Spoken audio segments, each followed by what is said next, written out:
የአስም በሽታ አልፎ አልፎም ቢሆን ወደ ሞት ሊያመራ ይችላል። የአስም መድኃኒት ፈጣን እፎይታ ሰጪና የረጅም ጊዜ ተቆጣጣሪ በመባል በሁለት ይከፈላል። በዘር ወይም በቤተሰባዊ ተጋላጭነት ምክንያት የአስም በሽታ ሊከሰት ይችላል። አንድ ትንሽ የፕላስቲክ ቧንቧ ወይም ስትሮ ውስጥ አፋችሁን ክተቱ። ከዛ አፍንጫችሁንና አፋችሁን በዛ ጠባብ ቧንቧ ውስጥ ለመተንፈስ ሞክሩ። ምን ያህል ይከብዳል? በዓለም ዙሪያ ከ300 ሚሊዮን በላይ ሰዎች በየቀኑ የሚኖሩት በዚህ አስፈሪ ስሜት ውስጥ ነው። አስም በሳምባችን መተንፈሻ ቱቦች ላይ የሚከሰት ተራ ህመም አይደለም። በአንድ አፍታ አየር የሚያጥርበት፣ ደረት የምትታፈንበትና ህይወትን አደጋ ውስጥ የሚጥል አደገኛ ጥቃት ነው እንጂ። ይህ በሽታ ሳል ወይም የሳምባ አለርጂ ማለት ሳይሆን ነገር ግን ሳምባችሁ ውስጥ የሚገኙ የመተንፈሻ ቱቦዎች ድንገት ተጣበው እብጠትና በወፍራም አክታ ተደፍነው አየር ወደ ሳምባ እንዳያስገባ የሚያደርጉበት አስቸጋሪ የመተንፈሻ እክል ነው። ሰላም ጤና ይስጥልን። ይህ ጤና ቲፕ ነው። እንኳን ወደዚህ ቻናል በሰላም መጣችሁ። አስም ለመተንፈስ አስቸጋሪ የሚያደርግና ምልክቶቹን በየጊዜው መጣው ከዛም ተመልሰው የሚሄዱ ስር ሰደድ የሳምባ በሽታ አይነት ነው። በሽታው የሚከሰተው በሳምባዎች ውስጥ ባሉ የአየር መተላለፊያ መንገዶች ወይም ቱቦዎች ውስጥ ከልክ በላይ የሆነው የራሳችን የበሽታ መከላከያ ስርዓት ግብረ መልስ ወይም ሃይፐርሴንሲቲቪቲ ሪአክሽን ሳቢያ የሚከሰት የመጥበብና የእጥበብ ሁኔታዎች መኖር ነው። ዛሬ በዚህ ቪዲዮአችን ስለ አስም ምንነትና መሰረታዊ አመጣጥ፣ ስለሚያሳያቸው ምልክቶች፣ ስለሚደረግለት ሕክምናን በተመለከተ መከላከያ መንገዱን ጨምሮ ሌሎች ጠቃሚ መረጃዎችን ይዤ ወደ እናንተ መጥቻለሁ። ቻናላችን ጤና ቲፕ አዲስ እንደመሆኑ መጠን የጤና መረጃ ለሌሎች ተደራሽ ለማድረግ የእናንተ ትብብር ያስፈልገዋልና ቪዲዮ ላይክ እንዲሁም ለወዳጅ ጓደኞቻችሁ ሼር አድርጉላቸው። ይህን ስታደርጉም ለብዙ ሰዎች በበሽታው ሳይወሳሰብ በቀላሉ መታከምና መዳን እንዲችሉ ለባሰ የጤና ችግርም ሰለባ እንዳይሆኑ ይህን መረጃ በማጋራት ለሰው ልጅ ውዱ የሆነውን ጤናውን እንዲጠብቅ የበኩላችሁን አስተዋጽኦ አድርጉ። ለቻናሉም አዲስ የሆናችሁ ሰብስክራይብ በማድረግ የደወል ምልክቷን በመጫን ቤተሰብ ሁኑ። እስከ ቪዲዮ መጨረሻም አብራችሁን ቆዩ።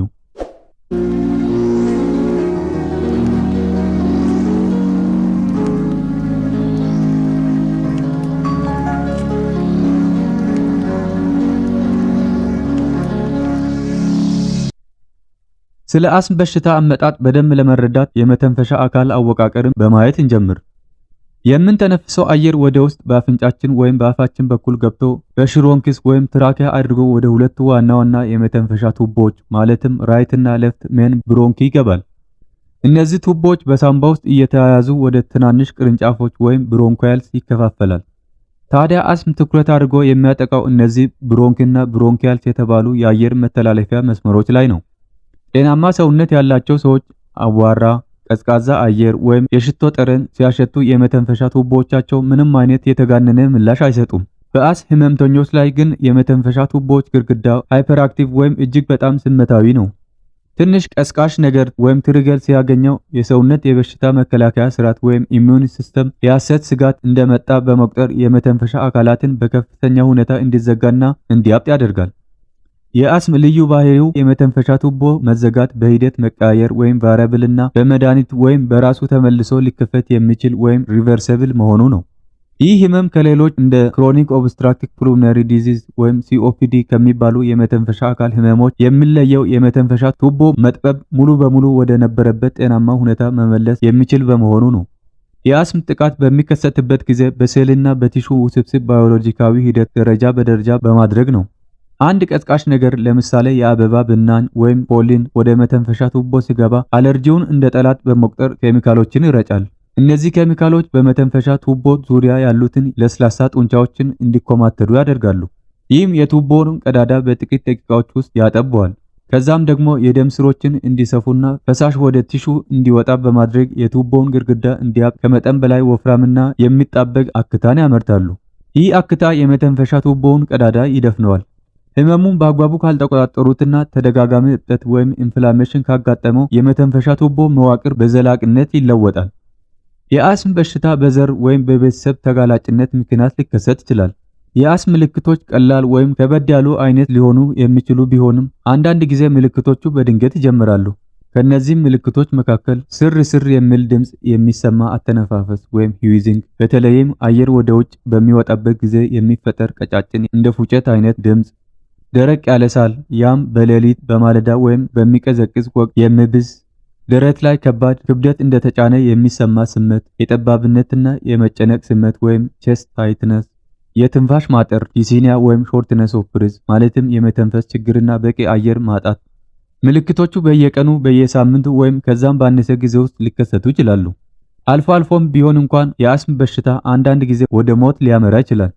የአስም በሽታ ምርመራ ከህመሙ ምልክቶችን በመጠየቅና አካላዊ ምርመራዎችን በማድረግ እንዲሁም ሌላም ልዩ ልዩ የአለርጂ አስነሺ ቅንጣቶችን ሁኔታ በቀጥታና በተዘዋዋሪ ለማወቅ ከሚደረጉ ጥረቶች ጀምሮ የህመሙን አተነፋፈስ፣ የሳምባ ጤናማነት ለማወቅ የሚሰሩ ምርመራዎች እንደ ስፓይሮሜትሪ ቴስት ወይም ፑልሞነሪ ፋንክሽን ቴስት በመታገዝ ይመረመራል።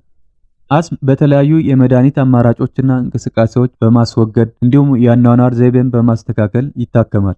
የመድኃኒት ህክምና አይነቶቹን ስናይ ደግሞ የሚነፉ መተንፈሻ ወይም ኢንሄለርስ አሊያም የሚዋጡ እንክብሎች ወይም ፒልስ ሊሆኑ ይችላሉ። በምልክት አይነትና የመቆጣጠር የማገርሸት ሁኔታ ታይቶ የህመም ምልክቶች ምን ያህል ከባድ እንደሆኑ በዚህ ላይ ተመስርቶ የተለያዩ መድኃኒቶች በሐኪም ሊታዘዝ ይችላል። እነዚህ መድኃኒቶች በሁለት መንገዶች ታስቦ ይሰራሉ። የመጀመሪያው ፈጣን እፎይታ ሰጪ መድኃኒቶች ወይም ኩዊክ ሪሊፍ ሜዲኬሽን ሲባሉ እነዚህ አይነቶቹ የአስም በሽታው ምልክት ሲባባስና የማፈን መጠን ሲጨምር ሲወሰዱ ምልክቶቹም ከ5 እስከ 15 ደቂቃ ውስጥ በፍጥነት የሚያስቆሙ ናቸው። ብዙዎቹ ሰዎች ቤታቸው በማስቀመጥ የአስም ምልክት ባጋጠማቸው ጊዜ እነዚህን መድኃኒቶች በመንፋት ይጠቀማሉ። ሁለተኛው የረጅም ጊዜ ተቆጣጣሪ መድኃኒቶች ወይም ሎንግ ተርም ኮንትሮለርስ ናቸው። እነዚህ መድኃኒቶች የአስም በሽታ የመቀስቀስና የመክበድ እንዲሁም የመገርሸት ሁኔታዎችን በመቆጣጠር ለወደፊትም ምልክቶቹን እንዳያስቸግሩ ይከላከላሉ። በሐኪም የታዘዘላችሁን መድኃኒት በትክክል እንዴት መውሰድ እንዳለባችሁ የሚነገራችሁ ሲሆን ልክ እንደታዘዘው አድርጎ መውሰድ በጣም አስፈላጊ ነው። መድኃኒትን በትክክል አለመውሰድ የህመም ምልክቶችን ሊያባብስ ይችላልና። የህመም ምልክቶች በድንገት ከተባባሰና ባላችሁበት በመድኃኒት ለመቆጣጠር ካስቸግራችሁ ለህክምና ወደ ሆስፒታል መሄድ ይጠበቅባችኋል። የአስም ምልክቶችን ለመከላከል የህመም ምልክቶች የሚያስከትሉት ነገሮች ወይም ቀስቃሾች መራቅ አስፈላጊ ነው። ቀስቃሾቹ ምን እንደሆኑ በደንብ ካወቃችሁ በተቻለ መጠን ማስወገድ ይቻላል።